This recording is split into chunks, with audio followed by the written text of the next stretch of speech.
Okay, 27 minutes starts now. Stuck in the mind world. Hello, friend. If you're stuck in the mind world, your mind world specifically, and you want to stop mistaking. Gosh, I can't even read. This is how difficult I find this. My goodness. Okay.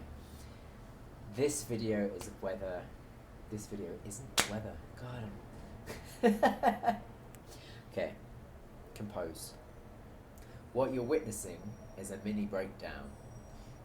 It exhibited as not being able to express myself, not even forced laughter, but unconscious laughter, and then the choice to ground and settle. Okay. Hi, friend.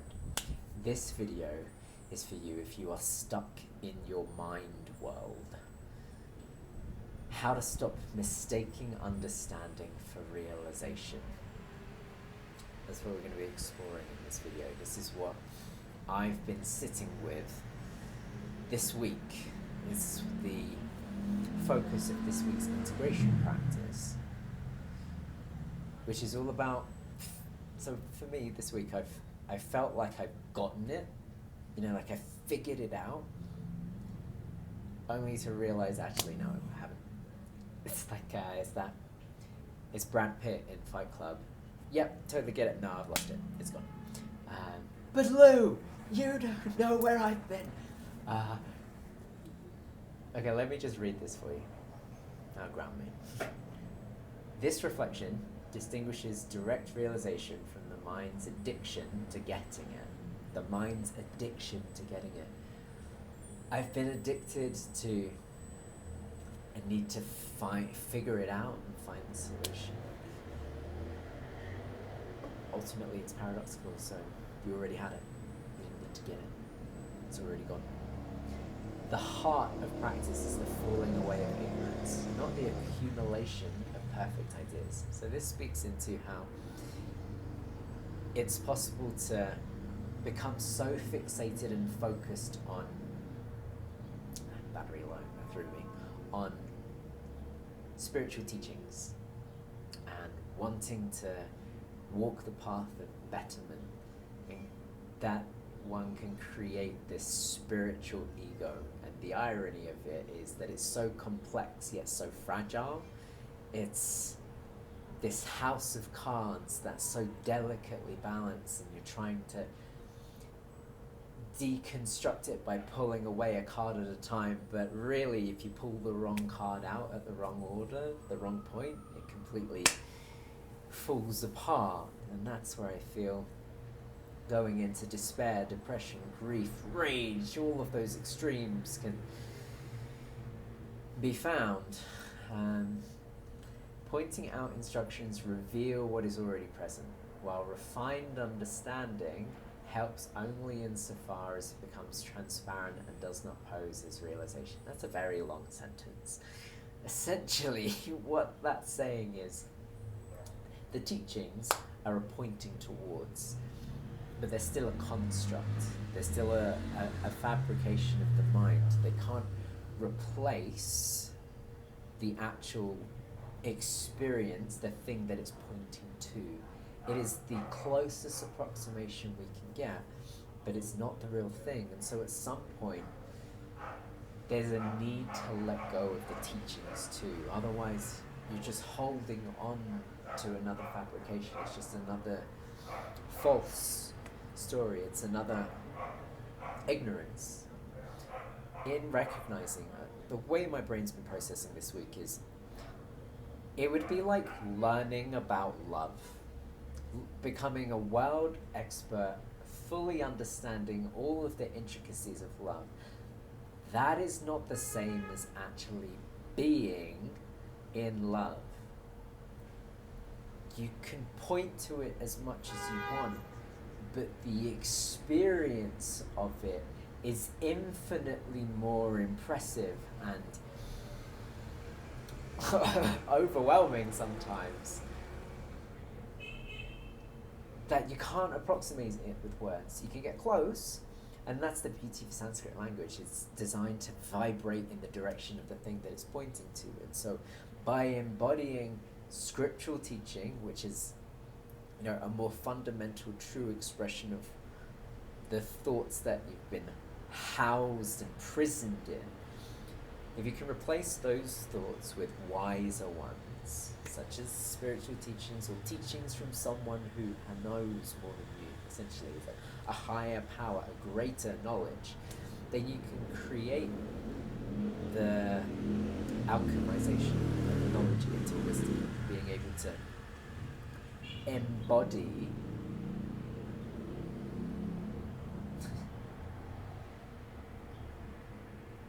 vibrate in the being of that truth that you're wanting to hold,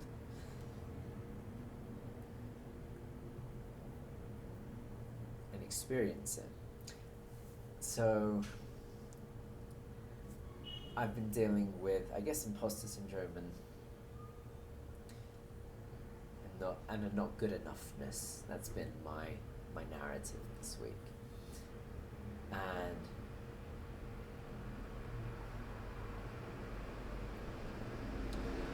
so it's use the spiritual teachings which say things like, no, you're already enough. You always have been, always were, could never not be enough. You are divine consciousness made manifest. You are an expression of the one divine consciousness. How could you be anything other than enough? And yet, there's a sense, a feeling of not enoughness. And that's the humanity, the thoughts that the mind get addicted to. It's even the presence of the spiritual teachings isn't enough to permanently dislodge our humanity, a thought. At some point, inevitably, a thought will come in that looks to threaten that safety that's built. How can you don't get lost in it? That's been where I've been at this week. Not getting lost in the mind prison. Vigilance is paramount. Vigilance is paramount. Vigilance is paramount. Notice when you're in living contact versus spinning spiritual hobbies. So notice when you're having a direct experience of something that's true, or when you're caught in something that's a fabrication, a belief. Okay, so every action that we do is built upon an emotion that drives it. Every emotion is attached to a thought that inspired it. Every thought is founded in a belief that developed it, that it grew in.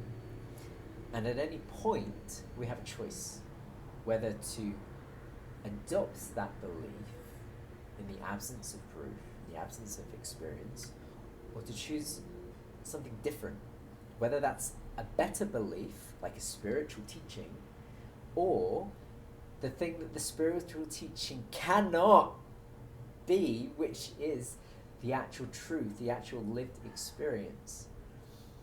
And so, for me, it's, yes, I'm always enough, but it gets to be, how do you get to demonstrate your enoughness? What belief do you want to hold? Do you want to hold the belief that I am not enough? Or do you want to hold the belief that I am enough as I am? And then what does that get to mean? What are the thoughts that you have? What are the emotions that fuel the actions that you then take? And it's, well, what's the smallest step in the direction of someone who was feeling enough, feeling not like an imposter? What would their action be? The smallest action. And just take a step in that direction, because it'll feel like a leap as you bound over or boulder through the limiting belief that was in the way. Now, I am of the volition that medicine does one of two things. The medicine either allows you to step over the block that was there, or it pushes through and breaks it apart.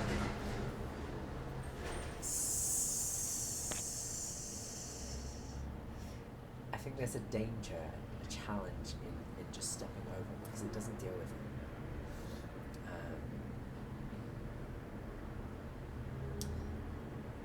Putting a plaster on a broken leg doesn't stop the leg from being broken. Steps need to be taken in order to address the brokenness of the leg, rather than just putting a plaster over the cut or silencing the screaming. It's not the same as dealing with the root issue.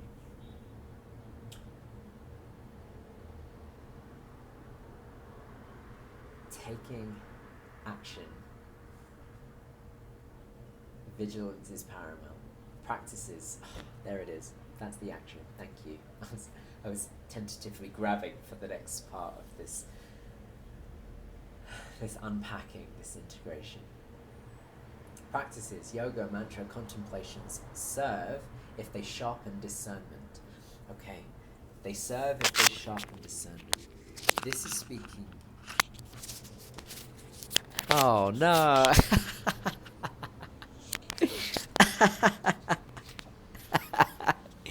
Oh, I've been speaking to the void. Oh, how funny. Excellent first video there. Okay. Let's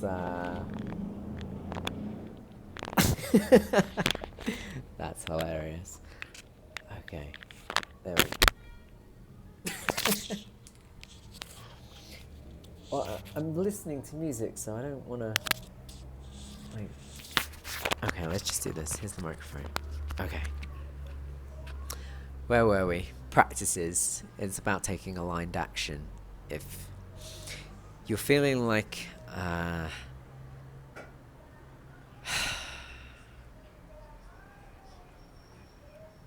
you're feeling like an imposter, take the smallest action you can take in the direction of someone that wouldn't be. Now, that's not to compare yourself to who you want to be right now. It's acknowledging where you're at. You know, if if I wanted to run a marathon, I wouldn't go for a 26-mile run, see if I could do it, and then call myself a marathon runner. I train, right? I mean, I could do that if I were in the position to. It wouldn't end very well, though. It would be a lot of pain to clarify that. My point is, if you want to run a marathon, you start training with a mile. You don't go straight into running 26 miles when you've never run before. And if you get there, you've run a marathon, and if you haven't, you've failed. I mean,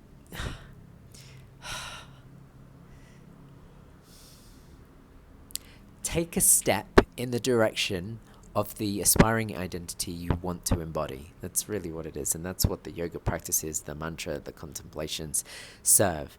If they sharpen discernment, it's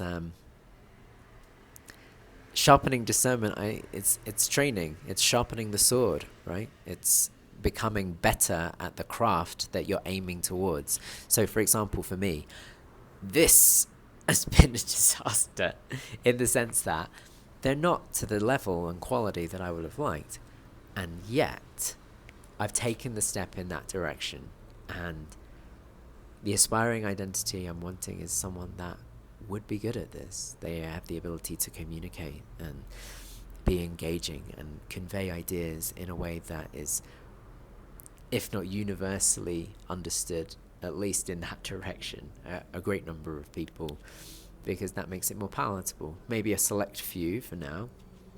That gets to be okay too, more esoteric. Because without the discernment, they feed identity. And so the equivalent I have of that here is, the sharpening of the axe if you don't sharpen the axe, it just feeds the identity that, oh, I'm a great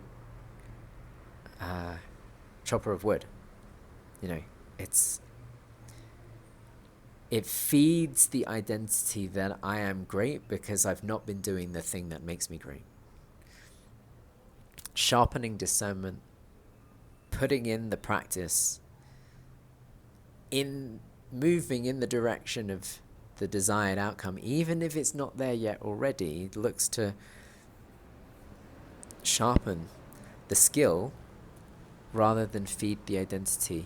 You know, every day that went past where I didn't start this endeavor was me feeding the story that I'm great at this, or I'm going to fail.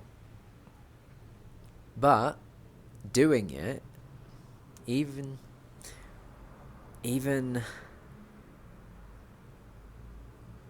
flaming out or feeling flaming out, is a step in the direction of mastery,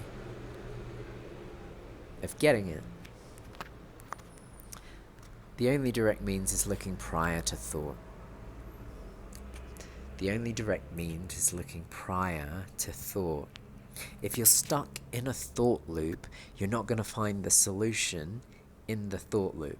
You have to step out of the thought loop and experience directly what it is that you're seeking.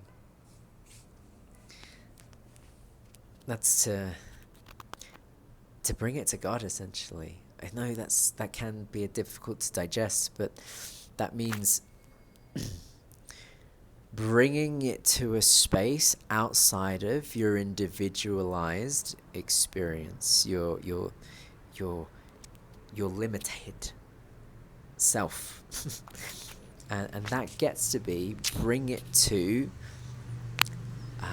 the dance floor, bring it to the yoga mat, bring it to the gym, bring it to the running club, bring it to the therapist, bring it to the friend, bring it to the partner, bring it to whatever it is that gets you out of your head into your body and into your joy, into a place where the nervous system gets to regulate. The heartbeat is wanting to communicate something. It is a drum that beats the life we live. And if we get excited, the heart beats fast. And if we get angry, the body responds in kind. The body's trying to communicate. If we can get out of the mind and into the body, it's the opportunity for it to be heard. And that's the challenging part. It's not just lament in prayer, in commune. It's not just saying all of the problems. That gets to be part of it, don't get me wrong, because in expressing yourself, you get to vibrate it out of your body. The dis-ease gets shaken free and loosens, and you get to cleanse a little bit. And the way to do that is to listen, to ask to be moved. To ask to be moved.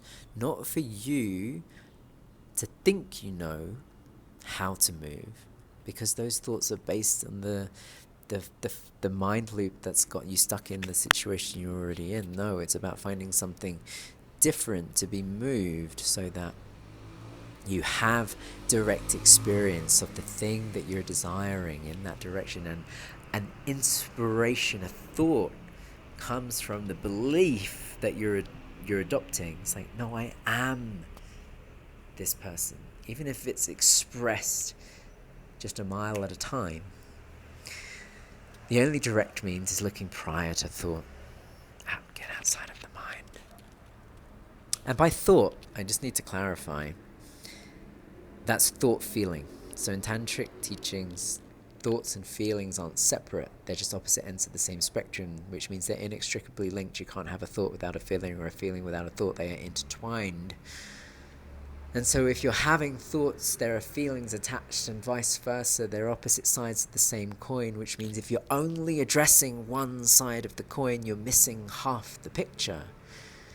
there's so much in that. I'm not going to get into it now. But just notice, look prior to thought feeling. It's not about what you're feeling. It's not about what you're thinking. Everything else is valuable, but indirect scaffolding. It's valuable. The teachings are valuable. The wisdom is valuable, but it's not the same. It is indirect scaffolding. It's still just pointing to something, waiting for you to genuinely experience it so you can understand it at an embodied level. Because only then is it truth, otherwise it's just belief.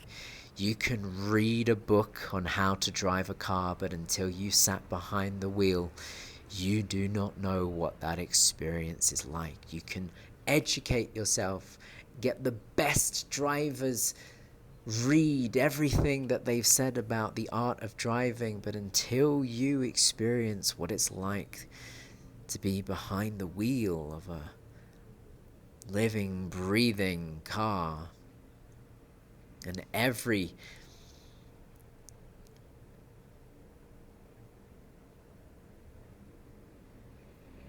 modicum of detail that comes along with that,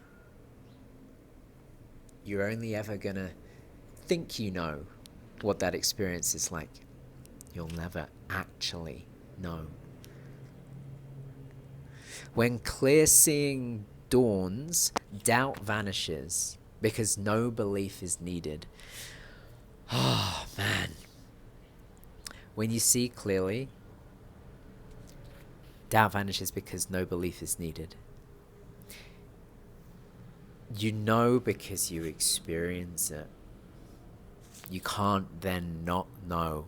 Friend, and he worked with us previously, which was such a gift, because he gets to give feedback like this. He said working with you was like turning on the light bulb in a room that had previously been dark. The light bulb may not always stay on now, but now I've seen what's there, I can't not see it. And that's it, right? It's with clear seeing, doubt vanishes. You've seen what's there. You might not be able to connect with it as regularly as you would like or as well as you would like, but you know it's there now because no belief is needed. You don't need to believe that maybe there's something over there. You know, you've had direct experience of it now. The search relaxes into the recognition that you are already what you seek. The search relaxes. The nervous system relaxes. You can calm. The heart rate slows down, coming into parasympathetic nervous system. You don't have to worry. You don't get trapped in the thought loops. It's the thoughts that race, the feelings that race. Relaxation, calm, the absence of doubt, the recognition that you already are, what you seek, is what remains. This certainty. Because you've escaped the mind prison long enough to see clearly. You've seen so clearly that you've let go of the teachings. Not completely, they're still useful, but you're not holding on to them. You're not holding on to the book about love. You have the lived experience of it. You can write your own book now. And then you get to experience all the challenge of trying to communicate the infinitely complex to as many people as are willing to listen to you muse about it on YouTube and beyond. You already are what you seek. That's the cosmic joke of it. So for me, I was seeking belief in myself, that I'm not an imposter, that I am good enough. Good enough for what? By what metric? Good enough to do it. You're good enough, when you go and start training for a marathon, or when I went and started training for a marathon, I'm going to personalize it. I acted as if I'd already known I was going to run the marathon and to complete it. Like, yes, I am someone who will complete a marathon. What does that mean now? Now what? And that means, I need to go and run a mile and enjoy that and know that that is proof that I already am what I seek, which is the marathon runner. I'm sharpening the blade.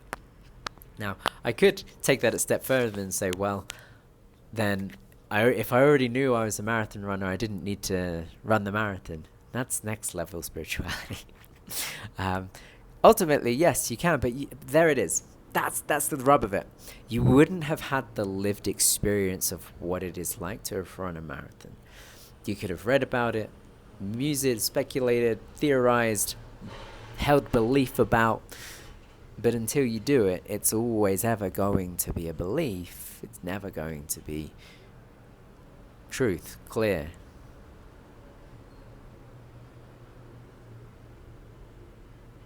The clear seeing, the recognition that you are already what you seek.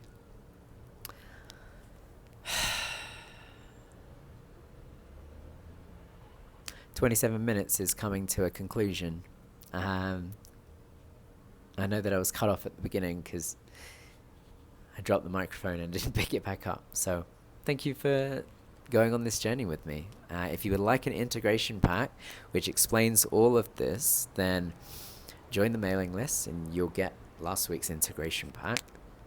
I'm going to start sharing more of my movement practice and more of what it is that I'm doing to come back into alignment, to be able to escape the mind prison, to be able to escape I was going to say the prison of the body, but the pain of the body. And by that I don't mean transcend it, but I mean strengthen it. Strengthen it and make it more receptive. Let's just say that. Yeah, thanks for joining. See you soon.